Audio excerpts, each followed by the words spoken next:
I just got back from surgery 15 minutes ago and I'm about to do a workout, and I want to share why I think the advice to not exercise after surgery is often really bad.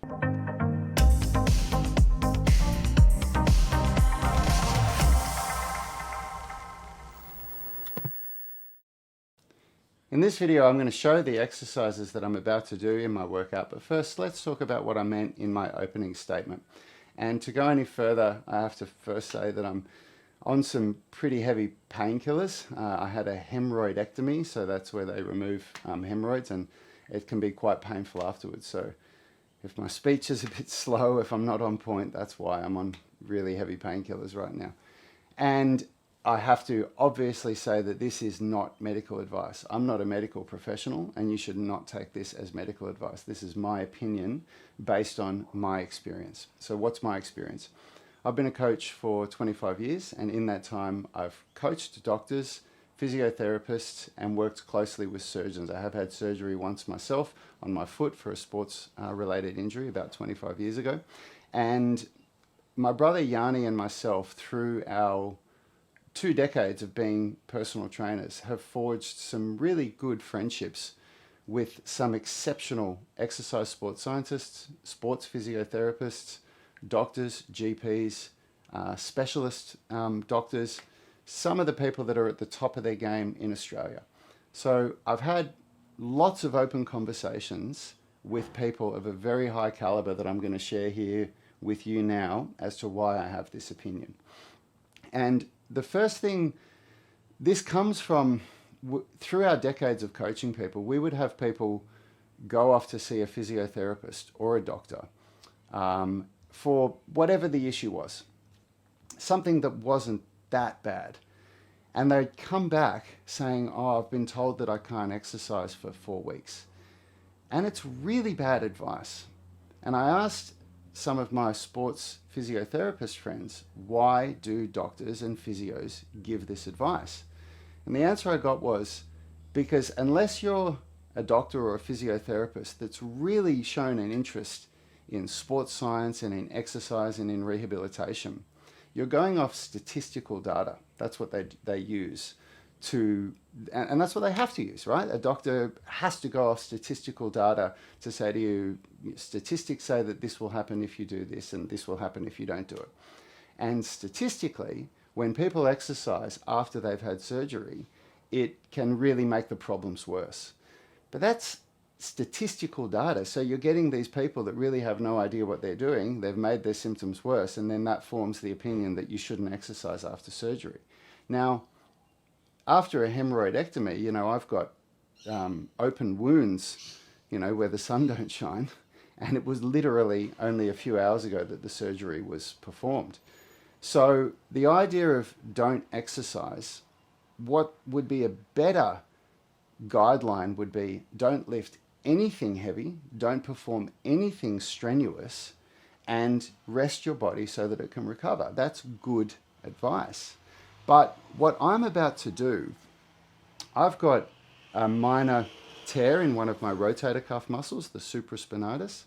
I've got a very minor case of golfer's elbow, and I've got some other things in my body that I'd like to deal with.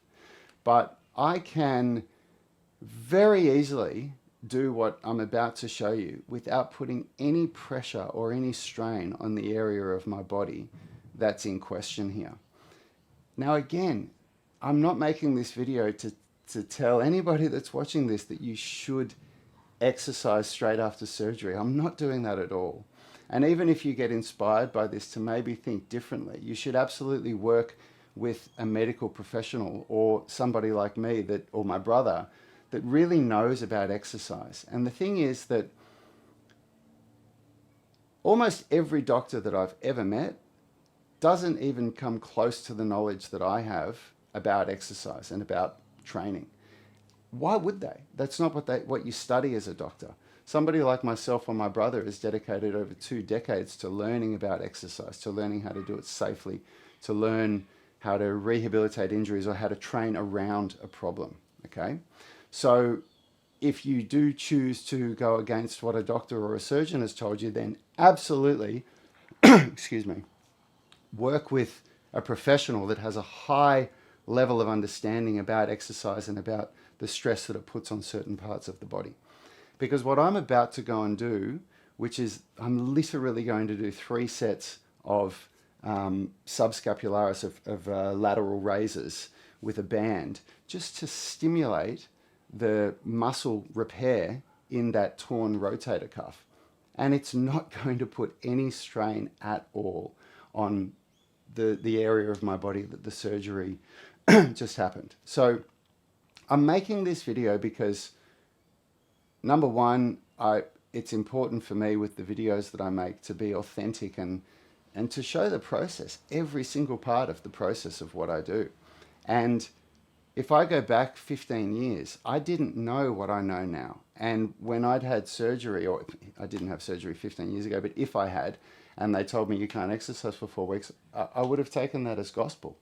But over these decades of working with people that have helped arm me with better tools, I know that what I'm about to do is completely safe. And not only is it safe, it's going to be good for me to help me continue working towards my goals. Man, I'm sorry, I'm a little bit out of it. And I just realized I've got my phone here showing me the shot, so I know that I'm in shot. And I haven't even taken these monitoring little things off. So I can take those off. But anyway, I wanted to get home and make this video before I, just go and crash and relax, because I hope that it can help educate and inspire and maybe get people to think differently. Because if we even remove surgery from the equation, even the idea of having an injury where you go to like a sports injury, where you go to a doctor and they say, don't exercise for 3 weeks, which I hear our tribe members get told a lot. It's just really bad advice. Like, maybe don't overload this part of your body. And, let's say you've got a knee injury. Don't overload that part of your body. Do smart and intelligent rehab on that part of your body. But you've got all these other areas of your body that you can train. An example of how I used that, when I started calisthenics almost 10 years ago now, I was in my mid to late 30s. Very quickly, I developed golfer's elbow and a bad wrist sprain. And it was bad enough, the golfer's elbow, that I couldn't do any pulling movements, and the wrist sprain was bad enough that I couldn't put any weight on my hands. So that means I can't do pushing movements because of the wrist sprain, and I can't do pulling movements because of my golfer's elbow. Did I stop training? Absolutely not. I used that time to double down on flexibility training. So I worked for 6 months. I did whatever I could for rehab for my upper body, but I was really doubling down on my lower body flexibility. And that's where I had a really big breakthrough with flexibility training. So anyway, look, I've said enough, and I do want to get this done. So let's go outside and I'll just show you what I'm going to do and why it's really safe for me. Okay, so dealing with a supraspinatus tear, the good exercises to do are external rotation pattern, but also the first 30 degrees of a lateral raise. The supraspinatus is quite active in that first 30 degrees there. I'm not going to do the external rotation because that will be a bit much for me. That requires a little bit of bracing in the core that I just don't want to do. So I've got my really light band here, and I put this behind my body. And I think I might need to adjust the camera. I will. So I go behind my body, so it just gives me a little bit more range of motion. And then from here, I'm not going to do a slow controlled eccentric, because for that I would need to do more core bracing, okay? But what I'm going to do is just 15 light reps, and I've completely lost count talking to you guys. So I'm just going to get a bunch of reps done.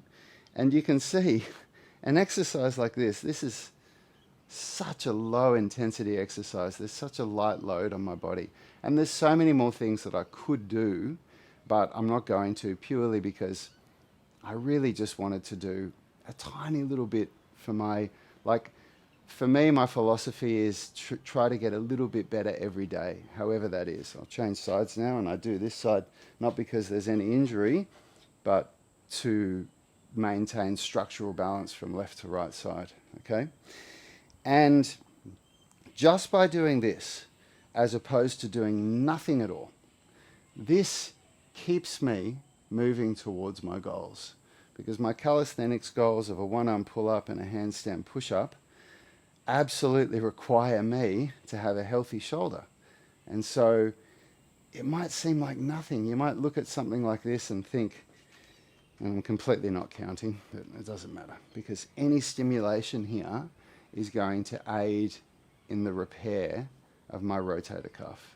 And I can absolutely assure you that this is not causing any problems with my body, any intra-abdominal pressure, any load that would be, you know, where the sun don't shine, that could potentially open up my my stitches. Okay, so I'll move over to the second side here, and I'm moving very slow. And I should assure you as well that as soon as I finish this video, I'm going to edit it, I'm going to put it up in YouTube, and then I'm just going to be resting for the whole rest of the day, or the evening I should say. And then tomorrow I'll probably do the same kind of thing. I'll just do a little video like this that's just a really small, you know, hopefully bit of valuable inspiration, hopefully a little bit of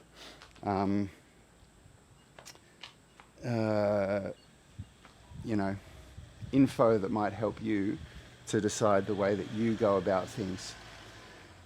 Because look, more often than not, when people have an injury, as a coach, I hear them saying, I'm just going to take a few days off. And let's remove surgery out of the equation for this and talk about sports injuries. It's almost never the best approach. Motion is lotion, which is why you can read that on the back of this singlet here. That's a saying that we got from our good friend Phil White, our resident physiotherapist at Unity Gym. He used to say that all the time when we used to do our daily live streams, and people would be asking about injuries, and the question would just come up over and over again, how long should I rest for? And Phil used to say over and over again, rest is not best, motion is lotion. So I hope that this video has maybe given you a little bit of a different perspective on the way that you can train. Like a training session, it doesn't have to be all or nothing. It doesn't have to be, you know, I'm meant to go to the gym and do a 60-minute workout with 30 minutes of HIIT and so on and so forth. That's my program. Well, I can't do that, so I'll just do nothing. I've had such good results over the past couple of years from developing the some, or not developing, from nurturing the some is better than none mentality, which is some is always better than none, as opposed to all or nothing. So anyway, I hope that helps. I'm going to go and relax now. I'll see you guys tomorrow.